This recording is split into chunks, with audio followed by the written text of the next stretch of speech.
Tripura state AIDS control society employees অ্যাসোসিয়েশনের দ্বিবার্ষিক রাজ্য সম্মেলন রবিবার অনুষ্ঠিত হয় শহীদ ভগৎ সিং যুব আবাসে। অনুষ্ঠিত এই সম্মেলনের উদ্বোধন করেন স্বাস্থ্যমন্ত্রী সুদীপ রায় বর্মন। উপস্থিত ছিলেন প্রজেক্ট ডিরেক্টর ডক্টর অশোক রায় সহ অন্যান্যরা। ত্রিপুরা স্টেট এইডস কন্ট্রোল সোসাইটির এমপ্লয়িজ অ্যাসোসিয়েশনের দ্বিবার্ষিক রাজ্য সম্মেলন রবিবার অনুষ্ঠিত হয় শহীদ ভগৎ সিং যুব আবাসে। সম্মেলনের আনুষ্ঠানিক উদ্বোধন করেন রাজ্যের স্বাস্থ্যমন্ত্রী সুদীপ রায় বর্মন। এছাড়াও উপস্থিত ছিলেন বিধায়ক সুশান্ত চৌধুরী সহ ত্রিপুরা এইডস কন্ট্রোল সোসাইটির কর্মকর্তারা। দ্বিবার্ষিক রাজ্য সম্মেলনে উপলক্ষে এদিন রক্তদান শিবির, ছবি আঁকা, চিত্র প্রদর্শনী, HIV নির্ণয়, ডায়াবেটিস নির্ণয় সহ নানান সাংস্কৃতিক অনুষ্ঠানের আয়োজন করা হয়। এদিনের অনুষ্ঠানে বক্তব্য রাখতে গিয়ে মন্ত্রী সুদীপ রায় বর্মন বলেন, রাজ্যে HIV সংক্রমিত ব্যক্তির সংখ্যা যাতে না বাড়ে সেদিকে নজর রাখতে হবে সবার। এ নিয়ে যতটা পারা যায় সচেতন করে তুলতে হবে রাজ্যবাসীকে। আমরা টাকা খরচা করলাম, আমরা রোধ করতে পারলাম না, কিন্তু আমরা কমিয়ে আনতে পারলাম না। মহিলাদের মধ্যে আক্রান্ত HIV আক্রান্তদের সংখ্যাটা দিনকে দিন বেড়ে যাচ্ছে।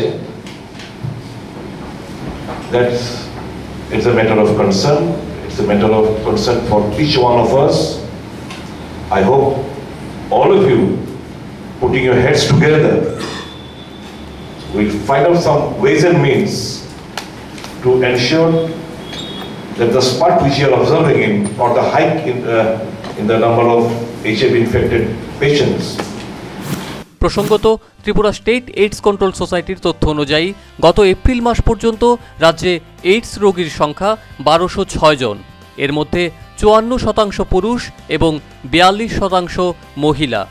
পরিসংখ্যান অনুযায়ী গত বছরের তুলনায় এই বছর কিছুটা এইডস রোগীর সংখ্যা বেড়েছে রাজ্যে, যা খুবই উদ্বেগজনক বলে মনে করেন রাজ্যের স্বাস্থ্যমন্ত্রী। পরিসংখ্যানে দেখানো হয়েছে 1206 জন রোগীর মধ্যে উত্তর ত্রিপুরায় রয়েছে 332 জন, ধলাইতে আছে 64 জন এবং পশ্চিম ত্রিপুরায় এইডস রোগীর সংখ্যা 410 জন।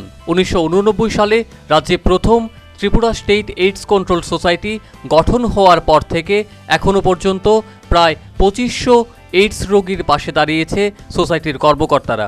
এইডস কন্ট্রোল আধিকারিকদের মতে, এইডস রোগের এখনও পর্যন্ত কোনো চিকিৎসা পদ্ধতি আবিষ্কার না হলেও নিয়মিত ঔষধ সেবন এবং চিকিৎসকদের পরামর্শ মেনে চললে একজন এইডস রোগীরও স্বাভাবিক জীবনযাপন সম্ভব।